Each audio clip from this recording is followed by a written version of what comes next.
We've gotten a lot of questions lately, and we've been trying to help our authors understand there are certain orders that it's better to do things in that's going to save you a lot of money.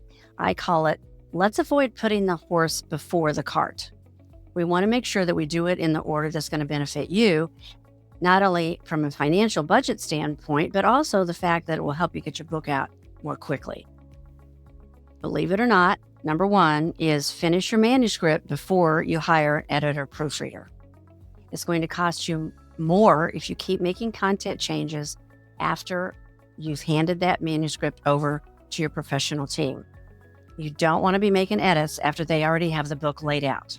Trust me, it happens. It's going to cost you a lot more for us to go in and make those edits in a layout, which once you make an edit, once the book is laid out, your edit could be on page 10. It may affect everything throughout the rest of the book. If you're adding more copy or cutting copy, we do that during the manuscript development phase. We want to make sure that when you hand us that manuscript, you call it final. It's done. It's been proofread, either by one of our proofreaders or by someone that you know that's professionally a proofreader. The other thing that we like to remind our authors about is when you're writing your book, make sure you understand who your audience is as you're writing the book.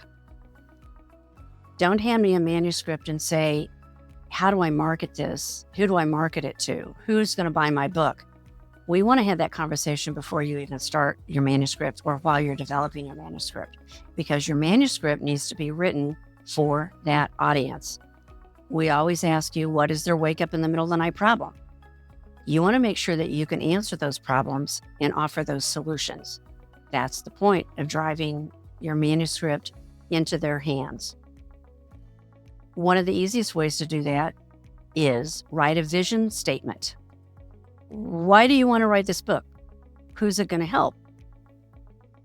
Your vision statement for your book can also be developed and expanded to become your copy for your back cover.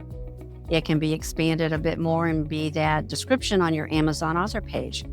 So if you're not sure how to write a vision statement for your book, just let me know. I'd be happy to help you with that.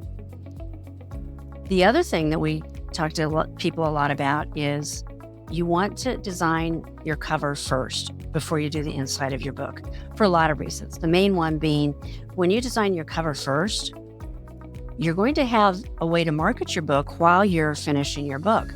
You want to be marketing your book before your manuscript is even finished.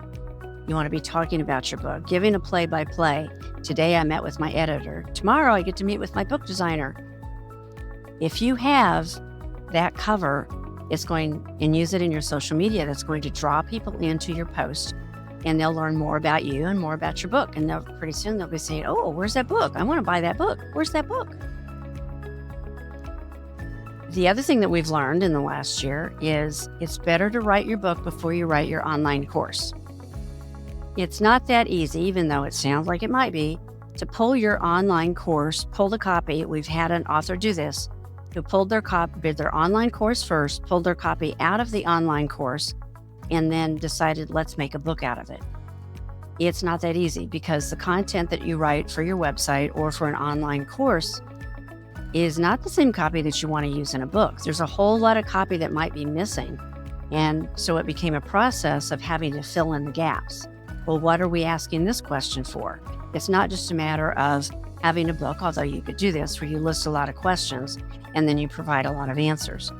You want to make sure that you do your book first before you do your online course. The other horse before the cart that we get a lot is, please don't try and lay your book out yourself. Sometimes people will hand us a document, and believe it or not, they have tried to lay it out in PowerPoint. Usually they try and lay it out in Microsoft Word or a Google Doc. And if you have a propensity for that, I say go for it, try it, but just understand that we're going to rip it apart. That's what it boils down to. What we can use is the content. We will pull the content out of whatever you have spent a lot of time trying to make look good, and we're going to drop it into a traditional publishing software that will allow us to do so much more.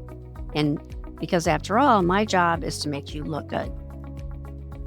Are you ready to write that book you've been thinking about? I'm Cathy Davis, Davis Creative Publishing. We do all the work and you get all the accolades.